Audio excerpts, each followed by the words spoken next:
Okay, yeah, I'm David Roberts. I'm the chairman of Stretford Group, which is an industrial conglomerate dealing in manufacturing sector. And what positions of authority have you had in organisations? I've been chairman of many companies, mainly manufacturing companies, since 1974. Okay, that's great. So firstly, how would you describe your management and leadership style?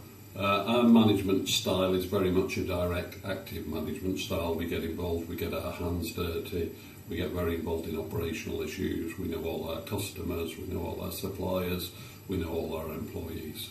Would you say that ideas of Taylorist, Fordist come into that? Would you do you know about those? A little bit, but we don't operate a prescriptive strategy. We operate an opportunist strategy, okay, whereby we know the world change rapidly, so we have a very flexible management style. Okay, the next question is, how do you view corporate social responsibility?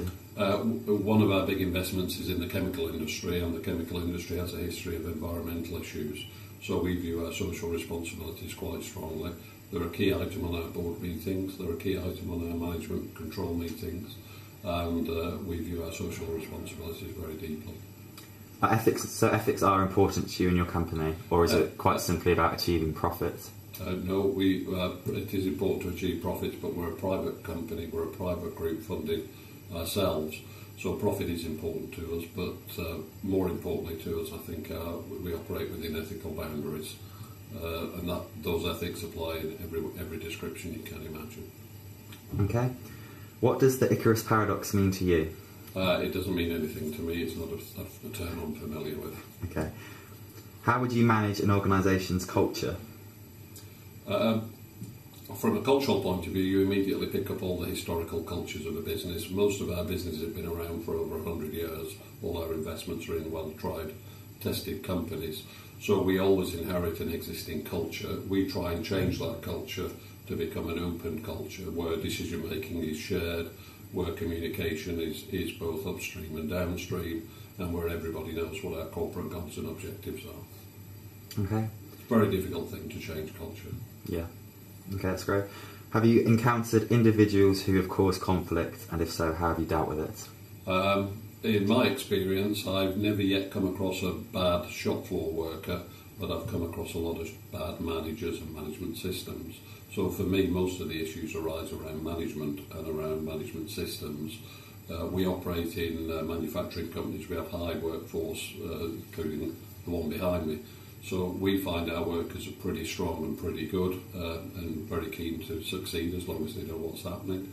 Where we have had problems in the past is with one or two managers who thought they were above it all.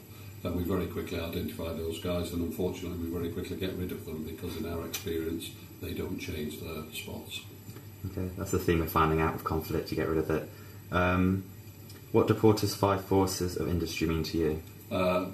Personally, I know of Porter's 5 forces, but we don't operate them here. We're an opportunistic company. We operate with companies normally in turnaround, and therefore you have to evolve the strategy and evolve your drivers on the hoof, so it's not something one can plan too easily. Okay.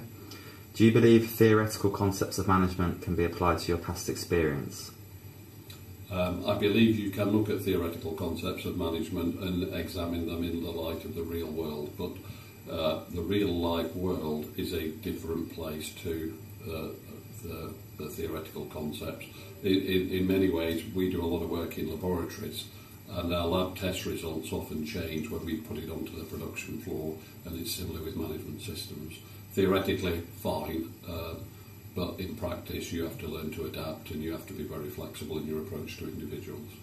Okay, so they don't impact on your decision making then? Not particularly, but I think they're a good framework for just having a framework around you.